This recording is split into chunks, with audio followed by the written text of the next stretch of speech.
Se cumplen 4 años apenas del registro de Morena como partido político. López Obrador lo celebró en su cuenta de Twitter, donde dijo que cada quien haga sus propias reflexiones porque yo en este caso no soy objetivo, en clara referencia a los resultados electorales. Finalizó diciendo que Morena es un fenómeno mundial. Federico Berrueto, buenas noches. Muy buenas noches, ¿cómo estás, Azucena? Muy bien, fenómeno mundial, Morena, como dice Pues López la Obrador. verdad que sí, forma parte de todo un proceso global que son opciones partidarias que de momento alcanzan relieve y verdaderamente pues transforman el mapa político del país. En este caso sucedió en México, ha sucedido en otros países y bueno, no deja de ser un referente global. Hablábamos, Federico, hace un momento que hay 2 partidos, bueno, lo habías adelantado tú la semana pasada, hay 2 partidos, el PES y el PANAL, que pueden perder su registro, simple y llanamente porque los ciudadanos decidieron no darle sus votos.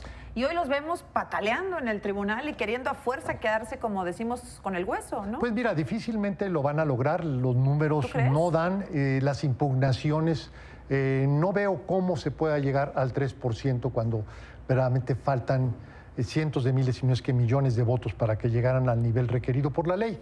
Aquí lo que no deja de ser paradójico es que Encuentro Social pierde su registro, pero va a tener bastantes legisladores. Y esto porque en la alianza que suscribió con Morena, pues se le dieron bastantes distritos, estados, y como el fenómeno López Obrador llevó a todos esos candidatos al triunfo, pues no deja de ser una paradoja que un partido que no alcanzó el mínimo legal, pues va a tener incluso más diputados que el PRI. Ahora, no es bajo el membrete del partido. No, es decir, el partido desaparece y ellos se quedan en una bancada. Pues será decisión de ellos, porque es una bancada. Pueden irse a Morena. Supuestamente pueden unirse a Morena, pero bueno, pertenecen al partido Encuentro Social y aquí sería pues un poco extraño que no teniendo partido tuvieran fracción parlamentaria. Ahora, pero de ninguna manera López Obrador podría decir, ahí les van estos diputados o estos senadores o estos votos para que completen el registro. Eso ya es imposible absolutamente, ¿no? Así es, no hay manera. No hay manera. Ahí estamos viendo cuánto, por ejemplo, en la presidencia de la República, cuánto aportó cada partido. Y la verdad es que es muy penoso ver, por ejemplo, los números del PRD, los números de Movimiento Ciudadano, los números del mismo Verde, ¿no? Así es. Con José Antonio Meade.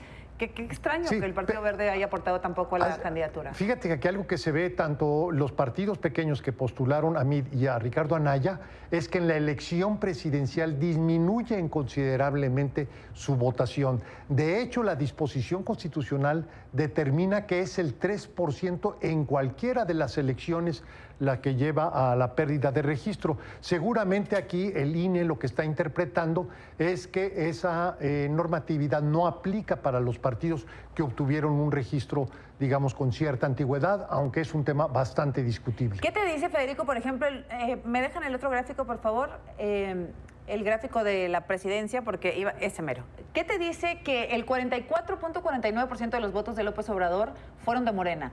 Solo el 17% de los votos de Anaya fueron del PAN, su partido de origen, y solo el 13% del PRI para Meade, su partido de origen. ¿Qué te dice esa abismal diferencia entre los partidos de origen de los candidatos? Bueno, en la crisis que están viviendo el PAN, el PRI y sobre todo, bueno, candidatos que no pudieron tener ascendiente ni siquiera con sus propios correligionarios y que votos sobre todo del PRI fueron a dar con Andrés Manuel López Obrador. Eso es lo que nos están diciendo las cifras. Es decir, no les gustaron demasiado a los partidos sus candidatos y entonces se fueron con López Obrador. Así es, efectivamente, mucho más en el caso de los partidos pequeños, no tanto es del PAN, sino los partidos pequeños que postularon a Ricardo Anaya. Y en el caso del PRI sucedió con el Partido Verde, sucede con el PRI y sucede también con los demás partidos. Tenemos ese fenómeno de que apoyan a Andrés Manuel López Obrador y no al candidato presidencial que le postularon. Fíjate cuánto le dio Andrés Manuel López Obrador al PES y cuánto le aportó, ¿no? Así es. Cuánta conflicto le costó a Ricardo Anaya su alianza con el PRD y le aportó 2.83% de los votos. Es decir, si vemos la de senadores ahora, no sé si tengan sentido estas alianzas, bueno, Federico. Mira, tienen sentido en cuanto al entorno y al ambiente que crearon, pero lo que también es cierto es que los números de Encuentro Social eran mayores o mejores y que esos electores que antes habían votado por Encuentro Social prefirieron votar por Andrés Manuel López Obrador a través de Morena.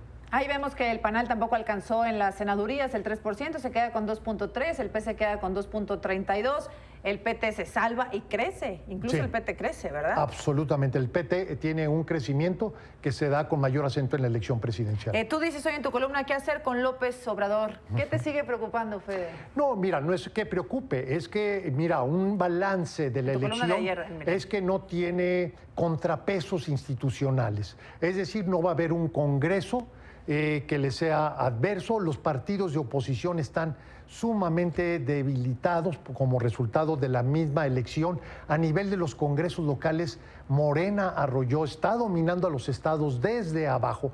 Y bueno, la pregunta es si podemos regresar al país de un solo hombre. Creo yo que no. Y algo que debe hacerse con Andrés Manuel López Obrador es una crítica inteligente, sensata, razonable, pero también valiente. No creo que alguien, al menos hoy no he visto que alguien se atreva, salvo el subcomandante Galeano. Es que ese es el problema, precisamente ese es el problema. Que ¿Pero si es miedo? Todo ¿Es mundo... comodidad? ¿Es cuidar privilegios? ¿Qué es? No, el problema, bueno, ¿por qué dan las adhesiones? Creo que es la combinación de muchas cosas. Gente que está muy convencida, que está en todo su derecho, gente que cree que es lo mejor para el país, aunque antes no estuvieran, y otros que por miedo también dan su apoyo. También hay quien lo hace por interés. ¿Por ejemplo? Pues los empresarios más que todo. Muy bien, Fede, gracias. Nos vemos el lunes. Claro.